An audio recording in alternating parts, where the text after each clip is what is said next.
Welcome to the deep dive. You ready to get a little weird today? I'm always up for some weirdness. Bring it on. Well, then buckle up because we're diving headfirst into a pool of side hustles that are so out there, so unconventional, you'll be wondering if they're strokes of genius or just plain crazy. This is my kind of deep dive.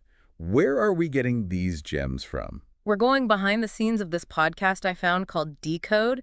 It's all about people pitching these off-the-wall business ideas. Oh, I love it. I love it. Like Shark Tank, but for the unconventional side of the entrepreneurial world. You got it. So we're taking 3 of those pitches, and you, my friend, are going to help me figure out which one actually has the potential to make a splash in the real world. Challenge accepted. Let's hear them. Okay, first up, we've got Sarah. She's banking on the allure of Miami Beach, but not in the way you might think. Sarah's big idea: selling jars of authentic Miami Beach sand. Hold on. Selling sand, like the stuff that's literally all over the beach. I got to hear this. Right. It sounds crazy, but she's marketing it as a souvenir, a piece of the Miami experience you can take home with you. Okay, but everyone knows souvenirs are kind of cheesy. I mean, who hasn't bought a snow globe they later regretted? Totally. I have a drawer full of those. But sand, I don't know, it feels a little different. I'm kind of with you there. But maybe she's onto something. Like, think about those fancy water brands that basically sell you, well, water. True. People pay a premium for that. So maybe it's not just about the sand itself, but the experience, the image, the story behind it. Bingo. It's all about the marketing. Yeah. Sarah could create these themed jars, right? South Beach sunset sand with those pretty pink and orange hues, or maybe a little Havana blend. Ooh, I like where you're going with this. But even with the fancy names and packaging, can you really make a profit selling sand? The margins would be tight, for sure. Yeah. So Sarah needs to think big. Maybe partnerships with hotels, subscription boxes with different types of sand, or even custom sand art. Okay, so there's potential, but she's really got to get creative with her business model. For sure. And speaking of creative, get a load of this next pitch. Marcus wants to rent out, get this, luxury dog strollers for Instagram photo shoots. You're kidding. I mean, pet pampering is a thing, but luxury stroller rentals, that's next level. I know, right? It sounds outrageous, but think about it. Pet influencers are huge on social media.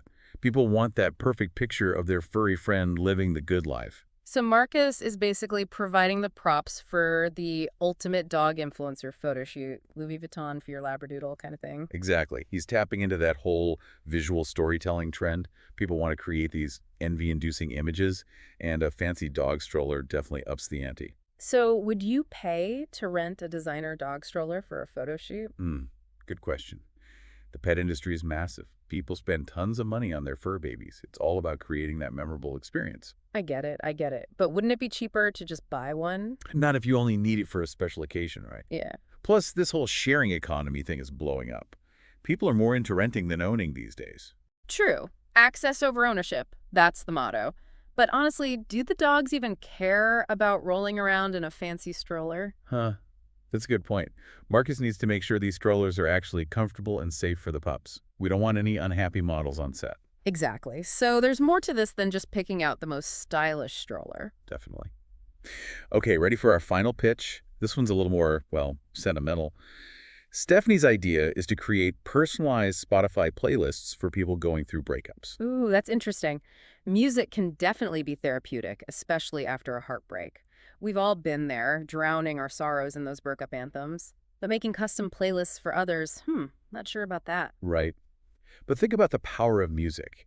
It can really help you process those raw emotions and move on. Okay, yeah, I see that. But can you really capture someone else's breakup experience in a playlist? It seems very personal. That's where Stephanie's skills come in. She envisions having consultations, really listening to people's stories, and then creating playlists that reflect their individual journey. So it's more than just picking sad songs. It's about creating a musical experience that resonates with their specific situation. Right. Like a personalized soundtrack for their healing process. Yeah. Maybe start with those gut-wrenching I Can't Live Without You songs, and then gradually shift to more empowering anthems. I like that, like a musical journey from heartbreak to healing. But realistically, would people pay for this? It seems like something your friends might do for you for free. Maybe, but maybe not everyone has those musically gifted friends. And Stephanie's pitching this as a professional service, something with a more therapeutic angle. Plus, she could partner with therapists, relationship coaches, even dating apps. Oh, yeah. Imagine getting a curated playlist right after you change your relationship status to single. That's brilliant. So we've got three completely different pitches here. Sand souvenirs, designer dog stroller rentals, and personalized breakup playlists. This is wild. I know, right? It's incredible to see the range of ideas people come up with. And it's not just about the ideas themselves. It's about what they tell us about our culture, our values, what we're willing to spend money on. I'm already thinking differently about these so-called weird side hustles. They're definitely more than meets the eye. That's what we're here for, right? To dive deep and uncover those hidden layers. And trust me, we've only just scratched the surface. All right, let's take these side hustles to the lab and really dissect them, starting with Sarah and her sand empire.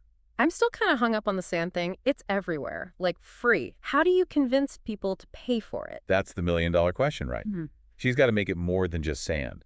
It's got to be an experience, a memory you can hold in your hand. But how do you actually bottle up a feeling? I mean, is it even possible? Think about those brands that just nail it with their marketing. You know, the ones that make you feel something. Nostalgia's huge. Like, think about Cracker Barrel. Cracker Barrel, what do they sell besides really good biscuits? They sell the feeling, right? It's that warm, fuzzy, grandma's house kind of vibe. Yeah. That's what Sarah needs to do with her sand. So less about the sand itself, more about the story it tells. Exactly. She needs labels that transport you, like sunrise stroll on South Beach or moonlight magic in Miami. Ooh, yeah, I can see that. Right. Maybe even little illustrations of palm trees and dolphins. Yes. And she could take it up a notch, maybe partner with local artists, have them design limited edition jars or do custom engravings. Okay, now we're talking. But even if she nails the branding, are there enough people out there who'd actually buy a jar of sand? The market's there, but it's crowded. She's got to figure out who her people are, Tourists looking for something different, Miami lovers wanting a little piece of home. What about people who collect sand from different beaches, like a Right. travel bug thing? That's a great idea. She could tap into those niche communities. And she can't just rely on tourists. Think online shops, local boutiques, maybe even those cheesy gift shops at the airport. Okay, I'm starting to see the potential here. But let's jump to Marcus and those fancy dog strollers. Still not convinced about that one. I get it. It sounds kind of ridiculous. But you got to admit, pet influencers are a force to be reckoned with these days. People go all out for their furry friends. Yeah, they're like mini celebrities. But are there enough of those hardcore pet parents to keep a business like this afloat? It's a niche for sure, but it's growing. People are treating their pets like family members. They want to capture those Instagram-worthy moments, just like they would with their kids. So it's about creating those picture-perfect memories with the dog as the star. Domingo. Marcus is basically providing a set piece, right? A prop that screams luxury and pampering. Hmm. And it's playing into that desire for visual storytelling. Yeah, that whole Pixar it didn't happen mentality. But wouldn't it just be easier to buy a fancy stroller? I mean, they last forever, right? True, but those high-end strollers can cost an arm and a leg. Renting makes it accessible. Plus, it ties into that sharing economy trend. Use it once, return it. Done. Less clutter, too. But isn't there a risk that those strollers get, trashed? Dogs can be messy. Oh, for sure. He'd need a rock-solid rental agreement, maybe even offer insurance to cover any damage. Smart, smart.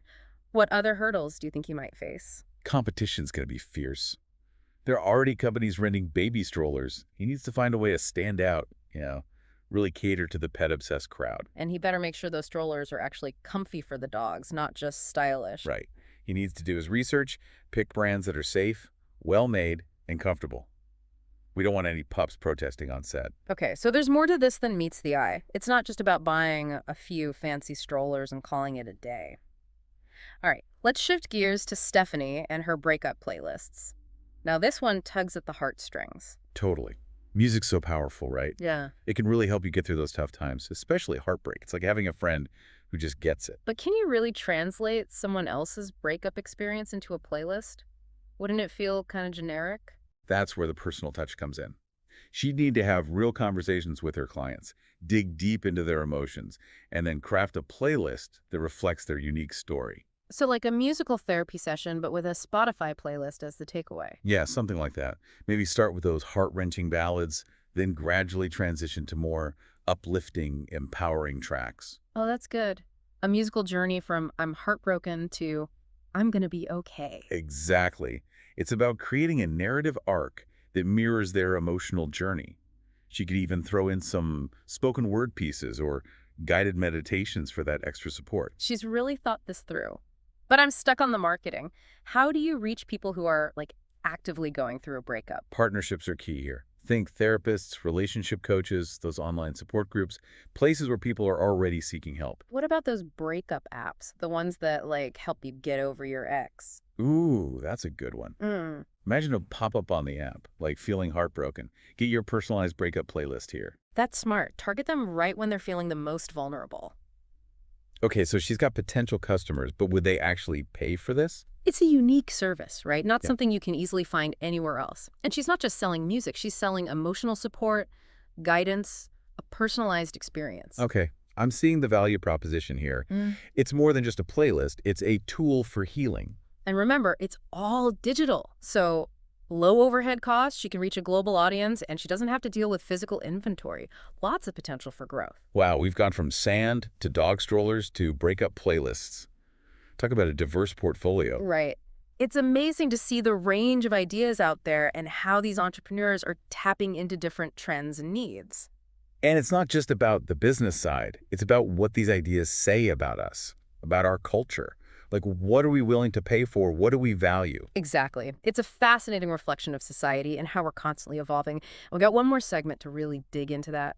All right, we've explored these three wild side hustles. We've got Miami Sand, designer dog strollers, and breakup playlists. Time to make the tough call. Which one has the best shot at making it in the real world? Ooh, that's a tough one. They all have their pros and cons. Sarah's sand business, it's all about tapping into that travel bug, that desire for a tangible memory.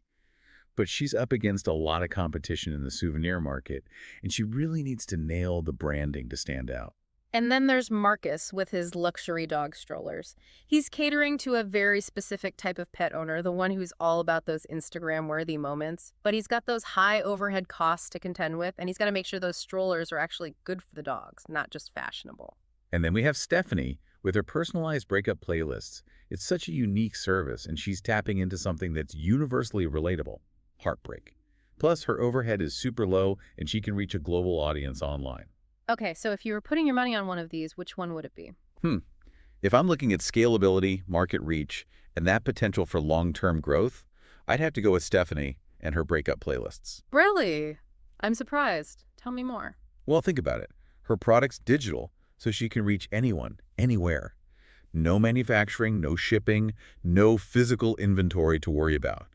And she can really leverage those online platforms, target those people who are actively going through a breakup and searching for support. Plus, she can constantly add new playlists, right? Different types of breakups, different moods, different music genres. It's super adaptable. Exactly. She could even build a whole community around it, offer additional resources, coaching sessions, a forum where people can connect and share their stories. Now that's thinking big. She's not just selling playlists, she's creating a whole support system. Right, it's a whole brand built around emotional well-being and healing. And that's what sets her apart. Sarah and Marcus are offering cool products, but Stephanie's addressing a deeper need, a universal human experience. So it's not just about the playlists themselves, it's about the message, the value she's offering. She's helping people through a difficult time. Exactly. And I think that's what gives her business that extra something special. But hey, let's give some love to Sarah and Marcus too.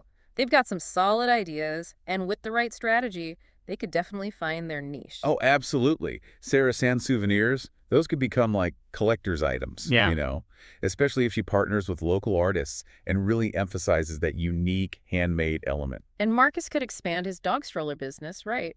Offer other luxury pet accessories, maybe even create a whole pet styling service. Yeah, why not?